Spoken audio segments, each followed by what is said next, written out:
नमस्कार, आप देख रहे हैं जन जागरण।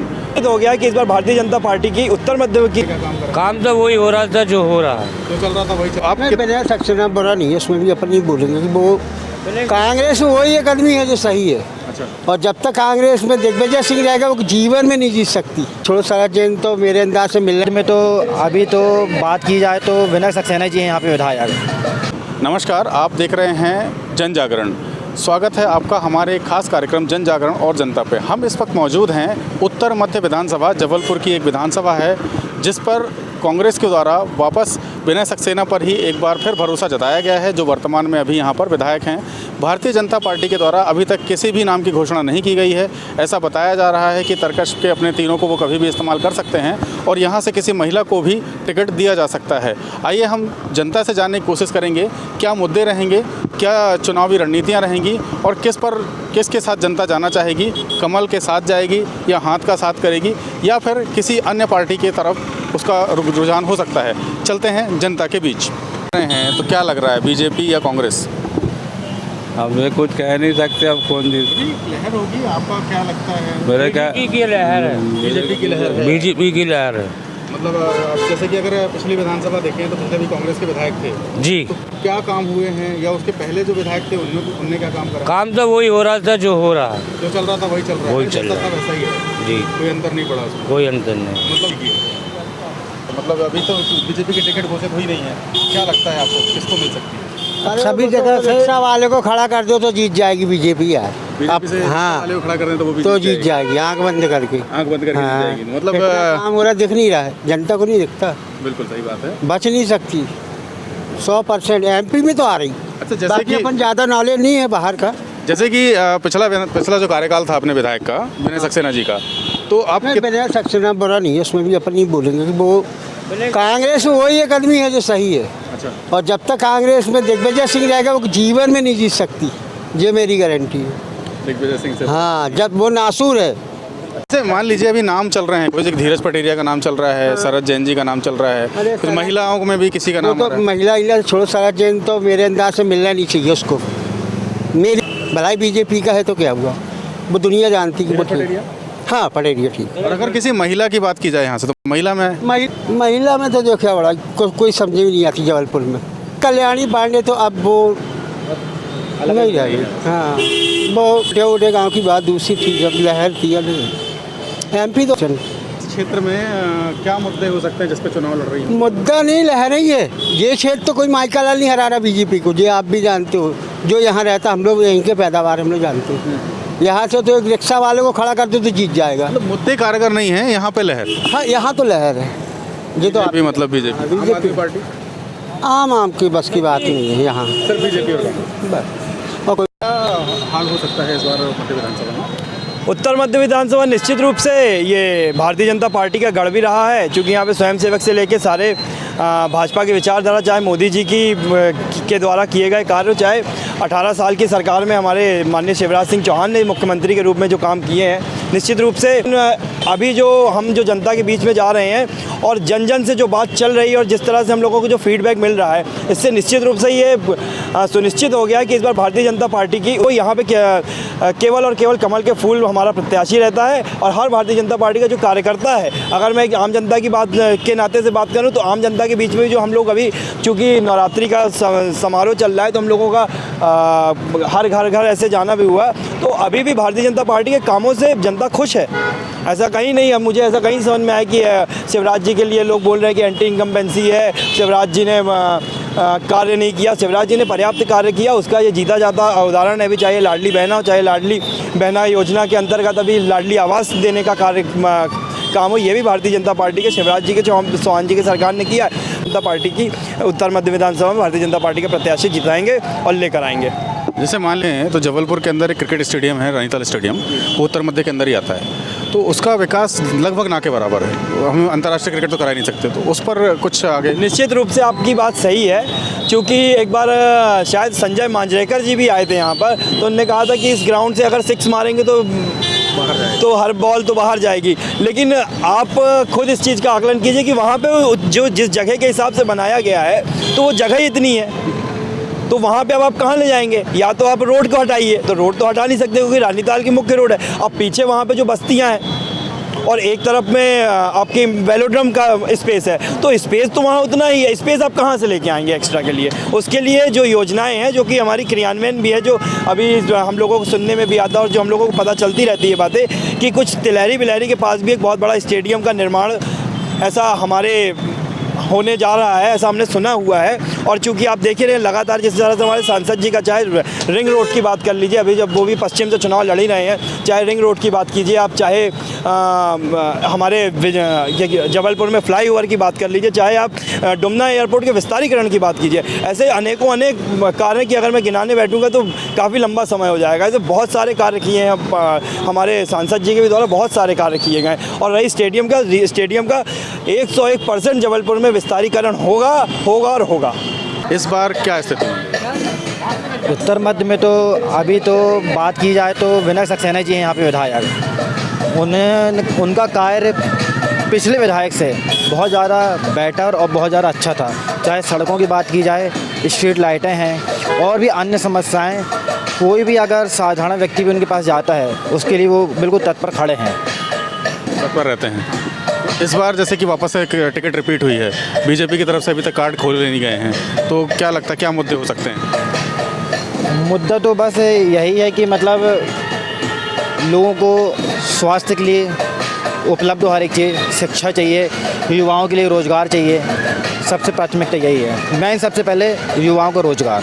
जैसे अगर पिछली विधानसभा की बात करें तो पिछली विधानसभा में इन मुद्दों पर कितना काम हुआ?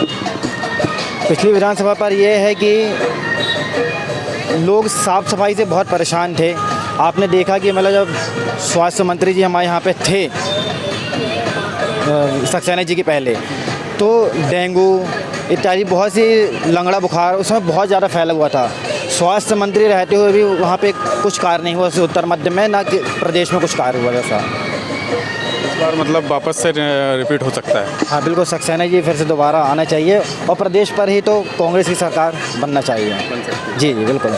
आते हैं क्षेत्र में घूमने निकलते हैं तो क्या क्या बातें आपको क्षेत्र पर जाते हैं तो लोगों का तो यही है कि भैया विनय सक्सेना जी ने बहुत अच्छा कार्य किया है, पर एक नाम अगर बात चलें कि धीरज पटेरिया जी का नाम चल रहा है, तो अगर वो भी अगर आते हैं विधानसभा चुनाव अगर जीतते हैं, उनकी टिकट भी अगर पक्की होती है तो वो निश्चित है कि कार्य जरूर करेंगे। पर विनय भैया की बात बहुत अलग है, बहुत हट के हैं।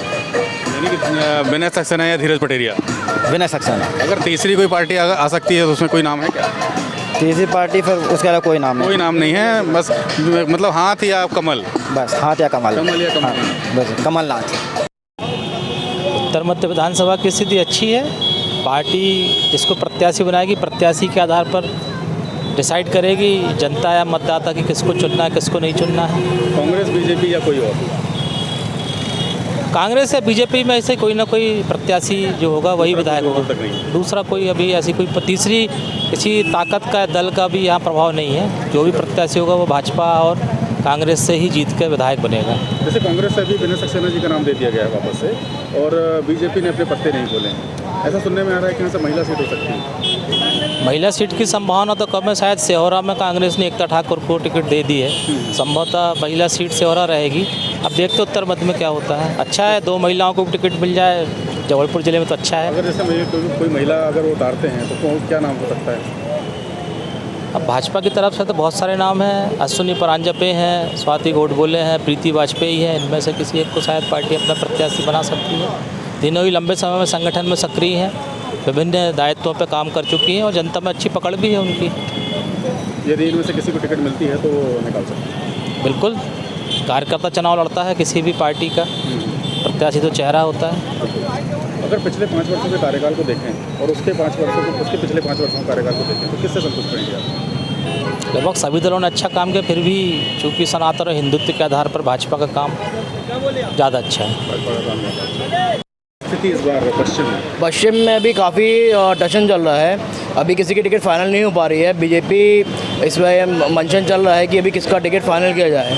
जैसे कांग्रेस से अपने विनय सक्सेना जी की फाइनल हो चुकी है, बट भाजपा अभी तक अपना दे नहीं पा रहा है कि किसको करना है फाइनल। अब देखिए जल्द से जल्द पता चलेगा किसकी टिकट फाइनल होती है, फिर जानकारी सबको पड़ेगी इसके बारे में। जैसे अभी यहाँ पे देखें, अभी कांग्रेस ने टिकट रिपीट करी है और बीजेपी में तो अभी ऐसा सुनने में आ रहा है कि महिला सीट हो सकती है, तो क्या नाम आ सकता है? अभी महिला सीट में अब नाम आने का भी ऐसा कोई जानकारी कंफर्म नहीं है। अब जैसा भी हो अपन को उसके बारे में जानकारी पड़ेगी। बट मेरे हिसाब से इस बार टिकट शायद चेहरा चेंज करे भी बीजेपी, जिस हिसाब से चल रहा, नहीं तो टिकट वाली तक फाइनल हो जानी चाहिए थी, अभी तक उनका फाइनल हो नहीं पा रहा है। इस विधानसभा में देखें, पूरा शहरी क्षेत्र में ही आती है विधानसभा, तो क्या विशेष मुद्दे हो सकते हैं यहाँ पर चुनाव के मुख्य उसमें हमारे हिसाब से तो अपने जो, जैसे कि अभी आप देख रहे हो रानीताल में काम चल रहा है काफ़ी ज़्यादा, तो उसके हिसाब से अपन को नगर निगम के हिसाब से इसको डेवलपमेंट का मेन है। बाकी देखिए, आपका जैसे पिछड़ा एरिया होता है वहाँ पे आपकी छोटी समस्या ज़्यादा होती है नाली वाले की। जैसे यादव कॉलोनी क्षेत्र में हमारा जो एरिया है, यहाँ पे इन सब की कोई समस्या नहीं है। रोड का काफ़ी अच्छा काम अभी बीजेपी ने इसके पहले भी किया हुआ है, तो उसके हिसाब से देखिए, बाकी मेन तो सभी चीज़ बढ़िया चल रहा है। यही मेन डेवलपमेंट जो अपना शहर का है वही होना चाहिए हमारे हिसाब से। एक आम आदमी के हिसाब से अगर मैं आपसे पूछूं तो यहाँ पे जो टक्कर है वो सीधी किसके बीच में रहने वाली है? अभी फाइनल जब तक टिकट नहीं होगी उसका तो मैं नहीं बता था, बट कांग्रेस के बीच में टक्कर होने वाली है, कोई तीसरी पार्टी? नहीं, बीजेपी और कांग्रेस के बीच में तो ही टक्कर होगी, जो क्योंकि ये जो हमारा क्षेत्र है इसमें इन्हीं का ही मेन है। क्योंकि आप देख रहे हो कि यहाँ के जो पार्षद है वो बीजेपी के हैं और जो विधायक है वो हमारे क्षेत्र के कांग्रेस के हैं, तो मेन यही दो पार्टी में ही आप कॉम्पिटिशन आपको देखने मिलेगा। पिछले कार्यकाल को देखें, पिछले दो कार्यकाल देख लें, अपन 2 पंचवर्षीय देख लें, एक बीजेपी का है, कांग्रेस का, किसको ज़्यादा नंबर देंगे आप? दोनों ने अपने कार्यकाल में अच्छा काम किया है, आप किसी को भी कम या ज़्यादा नहीं बोल सकते, दोनों ही अच्छा काम किया। शैलजा जैन जी ने भी अपने कार्यकाल में अपने हिसाब से हमारे क्षेत्र को काफ़ी डेवलप किया है, और विनय सक्सेना जी भी अभी हैं, उन्होंने भी काफ़ी अच्छा डेवलपमेंट किया हुआ है। हम लोगों की दोनों से ही अच्छा मिला रिस्पॉन्स, मिलनसार हैं दोनों मिलनसार है। हम जब भी किसी कोई समस्या होती है, किसी को बुलाते हैं, वो दोनों ही आते हैं। उत्कर्ष गुप्ता। उत्तर मध्य विधानसभा में इस बार क्या लग रहा है आपको, कैसा रह सकता है? इस बार तो स्थिति ऐसा लग रहा है कि मतलब कांटे की है, और जो ग्राउंड वर्क हुआ है कांग्रेस के द्वारा उससे काफ़ी फ़र्क पड़ रहा है। बीजेपी की जो है कांटे की टक्कर हो सकती है। अब जैसे कांग्रेस ने तो अपना प्रत्याशी घोषित कर दिया है, वापस से रिपीट किया है, बीजेपी से क्या लग रहा है आपको? अब बीजेपी का तो जैसे कि पहले भी सरप्राइज़ दिया है बीजेपी ने, हो सकता है इस बार भी कोई और दूसरा सरप्राइज़ दें, तो कुछ कह नहीं सकते हैं। सुनने में आ रहा है कि इस बार महिला सीट हो सकती है यहाँ से, कोई महिला का नाम हो सकता है, कोई बड़ी बात। कोई महिला का नाम आपकी नज़र में? मेरे ख्याल से हो सकता है स्वाति गौड़ बोले हों। स्वाति गौड़ बोले हो सकते हाँ। हैं। और कोई अगर इसके अलावा चाहें? इसके अलावा तो अभी मेरे को फिर पता नहीं, फिर वो तो ऊपर के लोग ही जाने, फिर वो क्या कर सकते हैं। बाकी धीरज पटेरिया का भी एक नाम चल रहा है। हाँ, हो सकता है वो भी, मतलब कुछ भी सरप्राइज हो सकता है। अभी जैसे आप देख रहे हैं कि प्रदेश में जो स्थिति चल रही है कि बड़े बड़े दिग्गजों को उतार दिया गया है, तो अब उत्तर मध्य में भी हो सकता है कि वही कुछ हो सकता है। कोई सरप्राइज मिल सकता है? कोई सरप्राइज मिल सकता है। क्या मुद्दे रह सकते हैं इस बार चुनाव में? मुद्दे वही हैं, विकास और जो बेसिक जो आम जनता की ज़रूरतें हैं वो हैं। और क्या है मुद्दे? क्या ज़रूरतें? सड़क, रोड, नाली और महंगाई। महंगाई एक मुद्दा? महंगाई एक मुद्दा हो सकती है, और महंगाई तो खैर मेन मुद्दा है ही है। पेट्रोल के दाम वगैरह, जैसे कि एमपी में वैट सबसे ज़्यादा लिया जाता है, पेट्रोल सबसे ज़्यादा महंगा है, तो वो भी एक बहुत बड़ा मुद्दा है। पिछले 5 वर्षों का अगर कार्यकाल देखें कांग्रेस के विधायक ने, क्या आप कितने संतुष्ट हैं? नहीं, काफ़ी अच्छा कार्य किया। अच्छा कार्य आगे भी कर सकते हैं? आगे हो सकता है, वही मैं कह रहा हूँ ना कि उन्होंने जो कार्य किया उस हिसाब से तो आगे भी। अच्छा, मैं एक सवाल अगर आपसे लेना चाहूँ कि उत्तर मध्य को छोड़ देते थोड़ी देर के लिए, मुख्यमंत्री के रूप में कैसे देखना चाहें? मुख्यमंत्री के रूप में यदि देखा जाए तो फिर वो तो ऐसा है कि जो अच्छा परफॉर्मेंस करेगा वही मुख्यमंत्री बनेगा, ऐसा, क्योंकि जो बड़े बड़े दिग्गज उतारे गए हैं उस हिसाब से जो अच्छा परफॉर्मेंस करेगा वही मुख्यमंत्री बनेगा। मध्य विधानसभा में हमने बात करने की कोशिश की यहाँ के जनता से। आम जनता के हिसाब से अगर देखा जाए तो यहाँ सीधी टक्कर बीजेपी और कांग्रेस के बीच में होने वाली है। कोई तीसरी पार्टी यहाँ दूर दूर तक नज़र नहीं आ रही है। हालांकि कांग्रेस के द्वारा विनय सक्सेना जी के ऊपर दाव खेला जा चुका है। बीजेपी अभी भी मंथन का दौर जारी है। बीजेपी में अगर हम देखें तो धीरज पटेरिया या फिर शरद जैन का नाम मेल में आ रहा है। अगर ये सीट गलती से या जैसे भी महिला सीट होती है तो 3 नाम यहाँ पे भी सामने आ रहे हैं। एक अश्विनी परांजपे का नाम सामने आया है, जो जनता के द्वारा कहा गया एक स्वाति गोडबोले का नाम सामने आया है और दूसरा प्रीति वाजपेयी का भी नाम यहाँ पर सामने आ रहा है। और इनमें से ही अगर किसी को टिकट फाइनल होती है तो जनता का कहना है कि बीजेपी यहाँ पर अपनी सीट निकाल सकती है। हालांकि पूरी की पूरी जो विधानसभा है या शहरी विधानसभा है, कोई ज़्यादा बड़े मुद्दे यहाँ पर हैं नहीं एक क्रिकेट स्टेडियम को लेकर। अब देखना यह है कि बीजेपी कब अपने नाम की घोषणा करती है और कब यहाँ की स्थिति साफ होती है। सो हम सीधे तौर पर उस समय ही कुछ कहा जा सकेगा।